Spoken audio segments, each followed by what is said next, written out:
Sa bayan ng Paete sa Laguna, may isang maliit na taniman ng lanzones na pag-aari ni Mang Isko at ng kanyang anak na si Maya.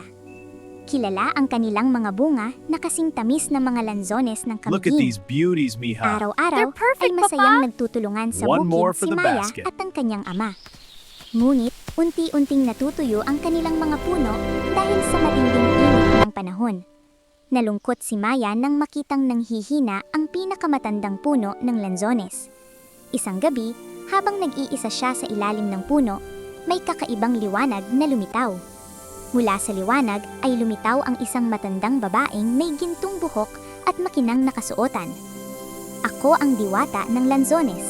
Wika nito sa banayad ngunit makapangyarihang tinig. Sinabi niyang humihina ang mga puno dahil nakakalimutan na ng mga tao ang tunay na halaga ng kalikasan.